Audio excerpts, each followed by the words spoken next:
Ladies and gentlemen, independent Americans around the country and around the world, happy May. It's finally here. The April showers have ended and the May showers are kind of continuing, but we're going to stay on top of many issues and specifically what's happening in the independent, unaffiliated political reform movement. And our guest in this episode is a perfect person to take us through it. Somebody I've admired for a long time and is finally here on the show at the perfect time. The great and powerful Nick Troiano joins us finally on Independent Americans. Welcome, sir. Thank you for having me, Paul. Pleasure to be here. It's great to have you, man. This is a wild time in politics, but especially in what you do, right? It is. I think in this election reform, political reform movement, it's gone from big ideas to now big proofs of concept, big progress, big impact. So we've moved from concept to reality in so many more ways. And I think that's inspiring in a moment where I think our politics are otherwise giving us a lot to despair about. You've been a voice of reason on cable news and online and on the ground. And I want to talk about the Gallup poll numbers that I talked a bit with John Updike about. I want to talk about the landscape. I want to talk about your experience. But I always ground our conversations with an opening question. Where are you, Nick, and how are you? I'm currently in Denver, Colorado, and doing great. I think the change of the season has gotten new energy for me and around the office, and excited to leverage all the great outdoors here in Colorado. Summertime's a great way to go hiking and just be able to take advantage of everything in our backyard. So couldn't be doing better. Colorado must be very excited about the Nuggets right now. I don't know if that's infecting everyone out there, but they look like the team to beat right now in the NBA. That's what I hear. Yeah. My focus on politics has left me awfully not very up to speed on sports. Well, it's understandable given what you've been focused on. So let's start, if we can, Nick. I think one of the bigger, at least conversation pieces in the last couple of months has been maybe a bit of data around what we see as this rising and growing and deepening independent movement of folks that say they want none of the above. And the new Gallup poll numbers said 49% of the people that they spoke to now consider themselves independent, a record high number since they've been polling. What's your analysis of those numbers, that poll, and maybe the overall size and scope of what we, at least on this show, call the independent movement? I think the rise of independence is a strong signal of the dissatisfaction that most Americans have with both major political parties and how those parties are failing to govern and produce results on issues that people care about. And I think there are now almost an equivalent amount, if not more, people who consider themselves to be independents than Democrats or Republicans, but you wouldn't know that by looking at who's representing us in Congress or the talking heads on television, because our government right now is not representative of the people. Out of 435 members of our House, not a single one is an independent or of a third party for that matter. And even more so, they're not working together to actually represent the views and values of most Americans. And so from our perspective, that's indicative of an election system that is not designed to produce those kinds of outcomes. And if we want to fix the politicians and the outcomes in Washington or in our state capitals, we have to fix the system. And that's certainly what we're focused on. I want to dig deeper into that, but I also want to stay on an idea I've explored with a couple of guests, which is the branding of independence, and that lack of elected leadership is also reflected in, frankly, like a lack of national leadership. If you asked Americans who is an independent, I don't know what they would say. I mean, that'd be an interesting polling question. But we've had folks like John Updike on the show. We've had Andrew Yang on the show. Christy Todd Whitman's been on the show. Now you are on the show. You are a leader, I think, in this independent movement, especially because of your media profile. But are there others that you think of that you think represent the values that you are focused on, that you talk about, whether they're elected at a local level or in philanthropy or business or somewhere else? Who do you think of as the current good leaders for independence, and maybe some of the rising leaders that folks may not know about? Yeah, well, I'm a proud independent. I have been for the last decade. And I'm also really proud to be in a movement that is bringing in Democrats, Republicans, and independents, because part of what it means to be an independent to me is that your party affiliation just doesn't matter. What matters is what we can accomplish collectively for the good of the country. Within the independent sphere, there are incredible leaders. And back in 2018, when we were focused on supporting some of those leaders, we had folks like Greg Orman, who's run for office for Senate and governor in Kansas. We had folks like Terry Hayes, who served as state treasurer in Maine, and Bill Walker, who served as governor in Alaska. And so at the state level, I do think there are great leaders who, not just in words, but in deeds, have demonstrated what it means to be an independent. You think for yourself. You are able to use common sense and find common ground to solve problems. You believe in integrity and transparency and accountability in politics. It's not about a policy litmus test. It's very much about an approach to governance that puts people first. And when we were working with those independents, we actually came up with what we called a Declaration of Independence, which was about what these principles are and what they mean. And I think that's important because the 49% of Americans who consider themselves to be independent are not monolithic in terms of their policy views or ideology, but it is a principle, I think, approach to what politics means, what public service means, that is differentiated, I think, from both major political parties. I feel like for what I would call the true independents and folks who are really looking for an authenticity, there's kind of a sense of, you know it when you see it. And I don't know how to capture that. I mean, if you look back at everybody from, Jesse Ventura to Steve Forbes, all these other folks who've been branded as independents or run as independents, and now you see folks like Cinema and others that are kind of grasping onto this idea of being an independent. How do you respond when folks say Angus King is in the Senate and he's an independent, and Bernie Sanders is in the Senate and technically he's an independent? What's your response to that? I would say they are. I mean, I think anyone's welcome to self-identify in the way that they would like to. I think in some cases it's transparent when individuals do this for their own political self-interest rather than just a principled approach. But I do think independents are a wide political tent, and just because someone might be on one end of the political spectrum or the other doesn't make them any more or less an independent. As I was saying, I think it's more about an approach to governance where you're focused on putting the results you're trying to achieve and the people that you're trying to serve first before some kind of party loyalty.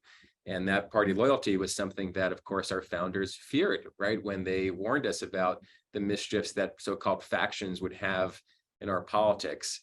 And while political parties are important and play, I think, a critical role in organizing democracy, they have their excesses, right? It's important to have philosophy to govern the way that you legislate, but it's not great when ideology prevents a pragmatic approach to problem solving, right? Or it's helpful when people can aggregate their views and organize collectively under, the tent of a political party. It's not great when that interests of that party supersede the interests of what's good for the country. So I think there's nothing inherently wrong about a political party. It's actually trying to be cognizant and aware of the excesses that can really undermine democracy in our country. And frankly, our two-party system and the way that it has self-sorted, the way that the parties have come to control our elections, is actually now a threat to the survival of American democracy. And that's what we have to address if we want this great experiment of ours to continue on. Well, I share that view, and I share your sense of urgency.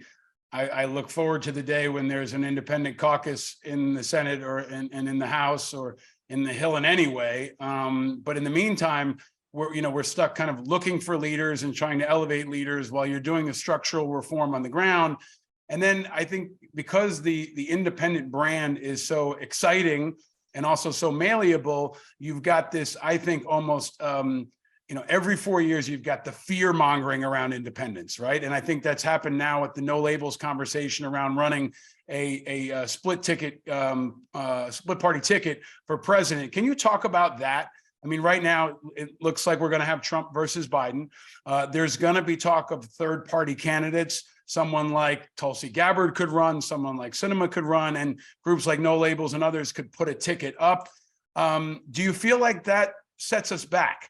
Does that give us a bad name as independents because people view them as spoilers? In this case, most likely a spoiler that would benefit Trump.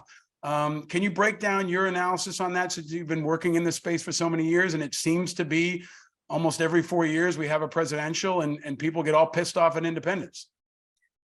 Well, I think my first reaction is you mentioned the prospect of a Trump-Biden rematch to most Americans, and you can see from the look of their face or their body language of not thrilled with the options, right? And so, and that's not necessarily a critique on those individuals personally, because this seems to be a perennial issue. There's only maybe a couple of elections where I think people voted with enthusiasm for a particular candidate rather than against another.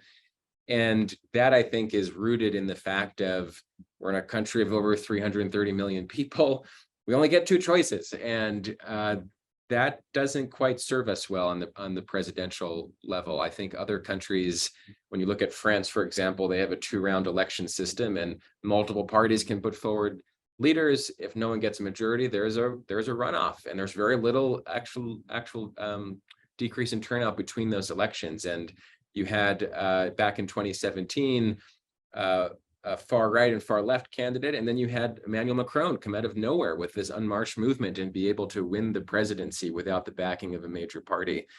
Why did that happen there and that has not happened in the United States? Well, I think it's a function of our election system, where even though people are dissatisfied with their two major options, the threat of how a third candidate could quote unquote spoil the election ultimately by November time and again shows that those candidates have a very hard time either breaking through or keeping their traction. So if we're unsatisfied with our choices, I think we really do have to look at systemic reforms that can widen that spectrum of candidate choice in our politics generally, but especially in our presidential elections.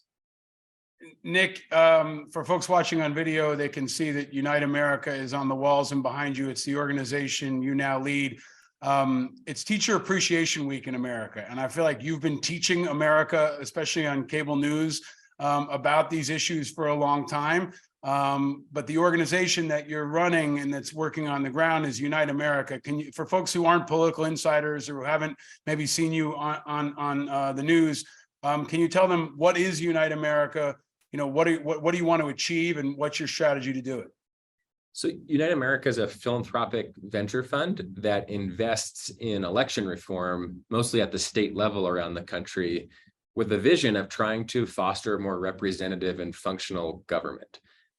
So our mission is not per se to advance only independence. It is to advance a government that represents everyone, including independents who happen to lack a voice in our government right now. So that's worth clarifying a bit. I think the other major problem that we're trying to solve is one that I've referred to as the primary problem. It is the role that party primaries play in our politics in a way that disenfranchise voters and distort representation, and ultimately lead to a lot of the division and dysfunction that we see. And so our North Star is to abolish party primaries in America. And there are many models to do so. Some states will replace them with nonpartisan primaries. So there's a unified ballot and all the candidates run on one primary, and then the top finishers go to the general election. Some states like Louisiana has actually gotten rid of primaries. So this is the laboratories of democracy in our system of federalism, where every state can take a unique approach to solving this problem. But the biggest solvable problem in our politics right now is the impact that party primaries are playing. And to the extent we can solve them, I think it will level the playing field for other candidates outside of Team Red and Team Blue to run effective campaigns and to potentially be elected. So we're working to support state leaders and state organizations all around the country that are advancing these election reforms. Nick, you and I think share a sense of priorities. We're both fans of John Updike and the work of many others that are working out in the field. But I've also seen, frankly, like a lack of ammunition. We're talking about big problems here, and I've said it before. Sometimes I feel like Zelensky, like I don't need a ride, I need ammunition. And I feel like you, John, me, so many others that are working in this space need more money, need more ammunition to be able to make these massive and critical and urgent transformative changes. Do you have any sense of what the actual philanthropic landscape is relative to other things? Do you have a comp or something else you can compare it to? We used to talk in the veteran space about how small veterans philanthropy ranked in the overall top 20. It wasn't even in the top 20 compared to cancer or homelessness or other issues. Can you give us a sense of what the landscape is right now?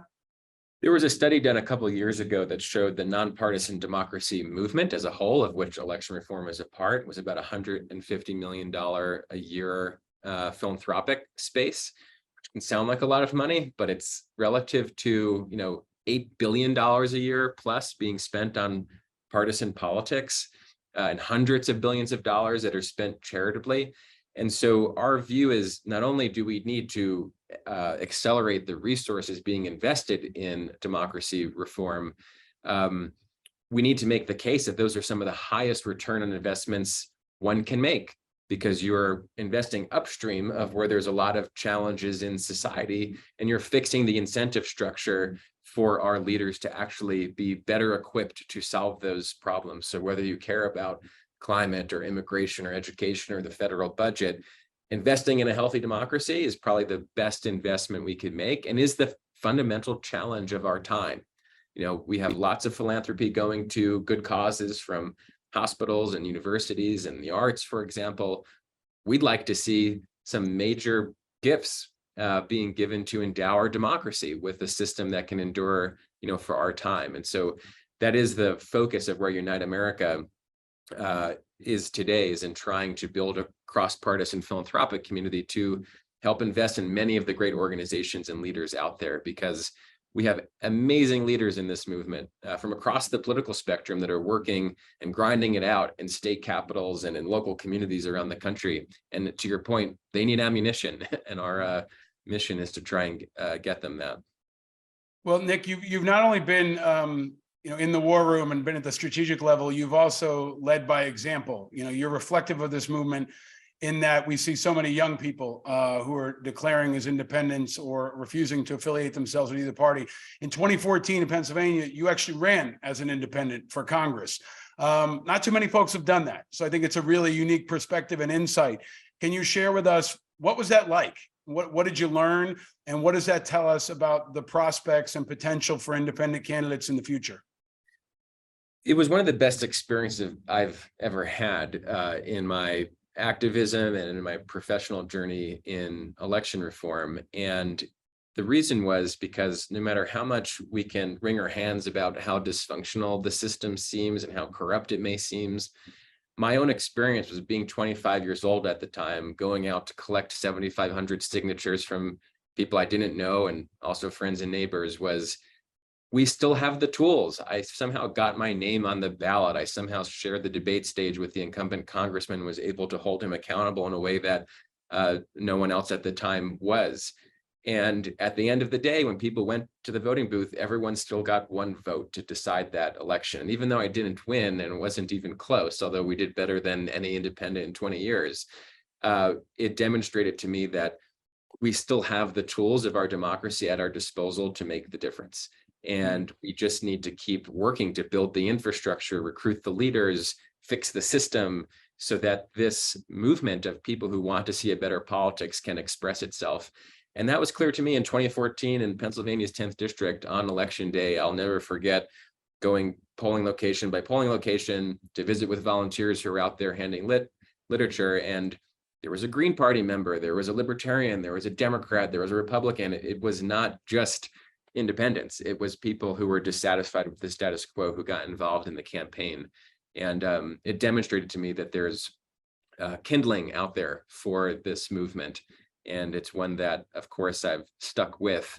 My biggest takeaway from that campaign being, if we want to elect better leaders, we're going to need to fix the system at a more structural way. I admire and appreciate and salute the fact that you did it, and that also that it guides your work now in so many important ways. You understand it at the strategic level, at the tactical level, but also at the personal level, at that kind of gut level. I think John Updike talked very smartly on this show about how being independent is a cultural decision. It's a social decision. It's an emotional decision. It's much more than just a political affiliation. And I think your perspective gives you a really important understanding about that. Nick, as and you're going to stick around for our Patreon members, my thanks to them for supporting this work, and my thanks to you for sticking around for that. But before we get to that and wrap up, when you look at the landscape, where do you, if this is a battlefield, a political battlefield, where are the hot spots? We've covered, we've on this show, we've kind of gone back and forth between covering national security and Ukraine and covering the independent movement, but there are some parallels here, right? There's a battle underway, and where's our Bakhmut? You know, John talked about Pennsylvania, where you ran for office before. Where do you see as the key hotspots or areas people can help the movement in the next couple of months that will be most critical?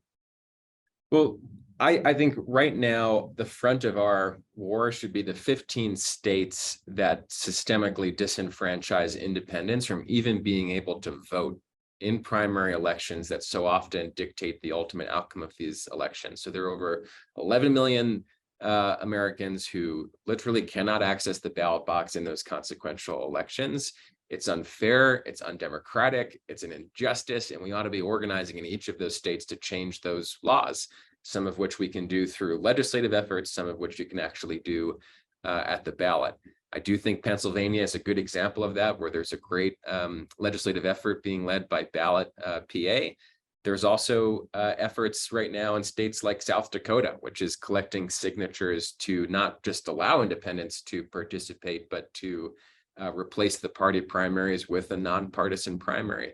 So that's one thought. The other is that in Alaska, where there is a great model of a top four primary and instant runoff general election, it's already demonstrated its impact in its first use last year. You know, the same electorate, which is majority independent in that state, elected a conservative Republican governor, a moderate Republican senator, a moderate Democratic House member, the same voters. And what they, the system allowed them to do is make that nuanced decision of which person, not just which party, right? So we have to protect the Alaska system. Of course, by defanging the political extremes, those people who now find themselves out of power are coming back with a vengeance to try and repeal the system. So we need to double down and protect that effort in Alaska, which a group called Alaskans for Better Elections is doing. Those are two fronts of this war that you described that I think are super important over the next couple of years. Nick, can I ask, can we pull one part of that apart? Because I want to go deeper into the battlefield, right?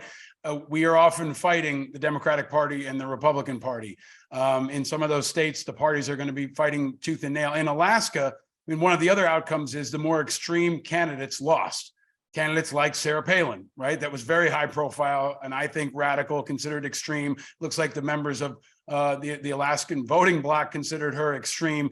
But we've seen the GOP in particular attack that example and say, look at how Sarah Palin got screwed by this reform.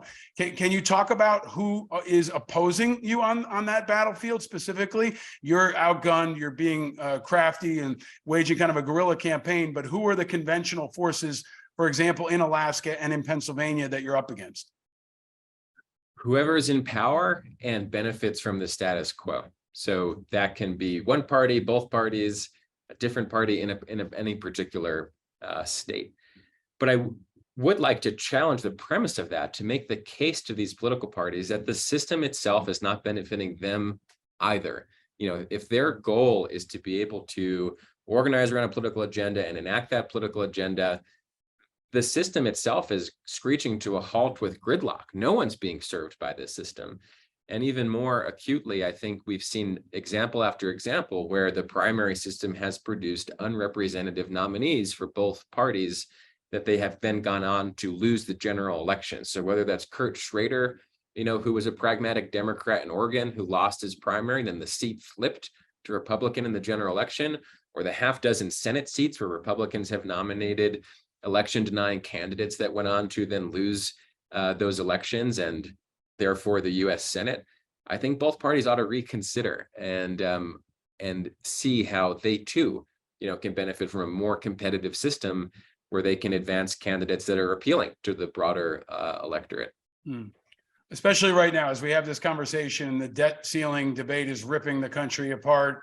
You know, there's paralysis around basic operating functions of the government. There's the rise of threats, right, ranging from China to AI, and it feels like our government is unable to meet those challenges. I think April was full of showers, and May is showing some signs of flowers. And I think a lot of that is your hard work and so many others that have been laying the seeds for many, many years. So it's going to be an exciting summer and an important year. And I just want to thank you for your leadership. You're a patriot. You're a change maker. You've been an inspiration, and you've been an educator to this country, and in a time that's been really important. You're a real voice of reason. And I want to thank you for coming on the show. I hope you'll come back again. But most of all, thank you for all your leadership, man. I really appreciate that. Back at you. So glad that you've built this platform and community, because we need platforms like this to organize the independent and pro-reform movement that's out there. And my last thought is you've brought up Ukraine and Zelensky, and I remember sitting with a group of people wondering, how did he do it? What was the special sauce there that led the whole Western world to rally to his support, and that country to be able to beat back in amazing ways the aggression of Russia? And two things came out, which was one, moral clarity. It's the clarity of what's right and wrong. And second was courageous leadership. People who were able to step up and take the fight to the enemy, so to speak. And so moral clarity and courageous leadership are what we need to win in this movement. And I know that you've asked about what national leaders exhibit that. I will also submit that leadership is not a function of one's position or prominence. Anyone can be that kind of leader. And one of the most gratifying parts of being in this movement is seeing that leadership manifest in all types of people at all levels, from grassroots organizers to campaign leaders to legislators. And so I just think we have to be a leaderful movement, and if we're going to be able to succeed. So thank you for inspiring that in so many out there. Well, you've issued a call to action. I know folks will answer it, and we'll continue to track your work and support you on this show, and hope to have you back again soon. Nick, thanks for all you do, my friend. Stay vigilant. Thank you, Paul.